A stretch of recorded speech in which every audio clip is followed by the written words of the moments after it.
So students, today we're gonna have a second lesson, Windows, files and folders. Windows, files and folders. That means आपके computer के अंदर जो Windows system use हो रहा है उसके अंदर फाइल्स एंड फोल्डर्स क्या है, उसका यूज़ क्या क्या है और हम कैसे उसे क्रिएट कर सकते हैं इन are libraries, in are computer. Okay, so let's start. First is file. The definition is the collection of information that is stored under one name is called a file. This information could be text, image, music, audio or videos. In your computer, अगर कोई file मतलब कोई application जो बहुत सारे information collect करती है, that is called the file. एक पेज पे जैसे कि एक अंडर द वन नेम मतलब एक बुक के अंदर बहुत सारी, आपके कंप्यूटर के अंदर एक बुक के अंदर बहुत सारी कलेक्शंस है. It could be text, image, music और वीडियोस. तो वो क्या कहलाएगी आपकी कंप्यूटर लैंग्वेज में? It will call file. On a computer files are represented by icons, so it is easy to recognise that what type of file it is by looking at its icon. Here are some of the common file icons. As you can see, first one is the blank page. This is called text file. Second one written W लिखा है उस पे, it represents WordPad file. Then the third one represent Word file, that is your MS Word, Microsoft Office Word file. And then third one, there is one picture, so it is an example of picture file, that is image file. And then second last one, there is a play button, play का एक image बना है, so that is your audio or music file. And then the last one, there is an example of video file. Folder. So we have know what is file. Now we're gonna know that what is folder. A group of files of similar type, it's called a folder. Here are two types of folders that you see on your computer. Similar type मतलब एक जैसे नज़र आने वाली कोई भी icon को in the computer you will say folder. अब येलो कलर का यहाँ पर फोल्डर दिखाया गया है, सो ऐसी सिमिलर बहुत सारी फाइल्स है, तो these are the folders, these are known as the folder. Now you can see the image. This image represents an empty folder. ठीक है, बुक जैसा नहीं बना है, उसमें बहुत सारी फाइल्स या फोल्डर्स नज़र नहीं आ रहे हैं, ब्लैंक है, खाली है. So that's why it's called empty folder. It is usually named new folder until you give it a name. जब तक आप इसे नेम नहीं दोगे, it will known as new folder.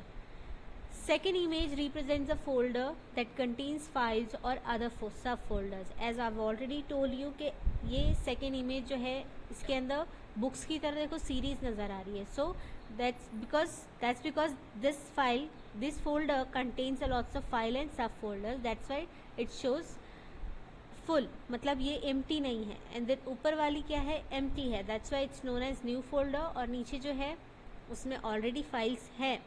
That's why this contains files और folders. तो ये हमारा एक ऑलरेडी नेम किया हुआ फोल्डर है. A folder can also store other folders. Yes, आप कोई भी फोल्डर कंप्यूटर का, उसके अंदर और भी बहुत से फोल्डर्स क्रिएट किए जा सकते हैं. A folder with in a folder it's called a सब फोल्डर. यस, अगर फोल्डर के अंदर एक और एक फोल्डर बनाया गया है, so that folder will known as sub folder. You can create any number of subfolders, and even a subfolder can have any number of files and other subfolders. Folders, then folder within a folder, that is subfolder.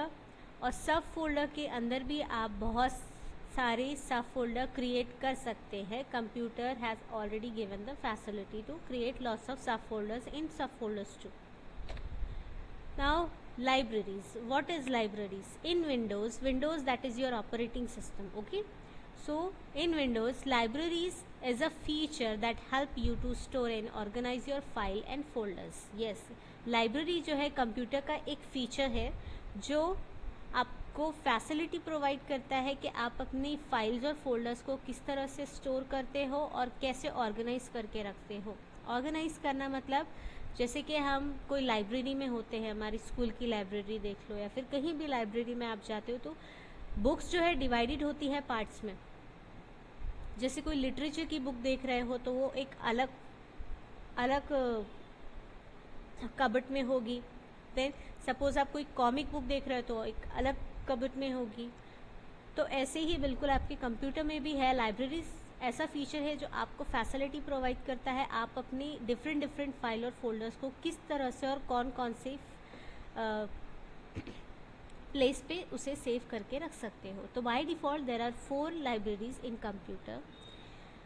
Bye default मतलब पहले से inbuilt, computer से पहले से ही मतलब बना हुआ जो आपको लाइब्रेरी मिलती है वो है 4 libraries. First one is document library, second one is pictures library, music library, videos library. Suppose आपके स्कूल में एक लाइब्रेरी है और उस लाइब्रेरी में हमने उसे 4 कबर्ड्स एक क्लास में रख दिए, 4 कबर्ड्स है, ठीक है। तो फर्स्ट जो हमने डिवाइड किए, फर्स्ट में सिर्फ डॉक्यूमेंट्स होंगे, फर्स्ट वाली कबर्ड में सिर्फ डॉक्यूमेंट्स, और सेकेंड वाले में सिर्फ पिक्चर्स से रिलेटेड बुक्स होंगी। देन म्यूज़िक सीडीज़ वगैरह रहेंगी। देन फोर्थ में वीडियोज़ रहेंगे। तो क्या होता है बिल्कुल इसी तरह से कंप्यूटर में भी है ऐसे। आपकी विंडोज़ में लाइब्रेरीज डिवाइड है 4 लाइब्रेरीज में। Document library, it is used to store and organize text files, notepad, wordpad documents, word documents, spreadsheet, presentation etc. File मतलब we all know फाइल क्या होती है। फाइल अंडर वन नेम जितनी भी बहुत सी collection है इंफॉर्मेशन की, दैट इज़ योर फाइल। तो सपोज यहाँ पर एग्जांपल है नोटपैड का है, वर्डपैड का है, वर्ड डॉक्यूमेंट का है, that is MS Word, then MS Excel, then MS PowerPoint. तो ये सारी फाइल्स आपको अगर स्टोर करनी है तो आप डॉक्यूमेंट लाइब्रेरी में स्टोर करके रख सकते हो। बाय डिफ़ॉल्ट कोई भी एप्लीकेशन अगर आप ओपन करके उसमें इंफॉर्मेशन राइट करते हो, टाइप करते हो, उसे सेव करते हो, तो बाय डिफ़ॉल्ट वो सेव होती है डॉक्यूमेंट लाइब्रेरी में, माय डॉक्यूमेंट्स में, ठीक है। Second one is the pictures library. It has lots of pictures. It is used to store and organize pictures such as photographs, images from your camera, scanner or email. जो भी आप picture आपके computer में feed करते हो, डालते हो, कोई भी फोटोग्राफ्स डालते हो, तो वो कहाँ पर सेव होती है बाय डिफ़ॉल्ट? पिक्चर लाइब्रेरी में। By default all pictures are copy and moved in my pictures folder in pictures library. Next one is the music library. It is used to store and organize music such as song that you pick from an audio CD or that you download from the internet. Suppose आपने कोई song download किया है, then you have to save it. So when you will save that file, वो directly कहाँ पर by default save होगी? All music files that you save, move or copy are stored in my music folder in music library. Okay. So fourth one is videos library. It is used to store and organize videos such as clip from your digital camera or camcorder or video files that you download from the internet. By default, all video files that you save, move or copy are stored in my videos folder in videos library. So I'm gonna show you these libraries. आगे मैं आपको ये सारी बताऊंगी कि कैसे कैसे इसमें वीडियोस और फाइल्स सेव की जाती है।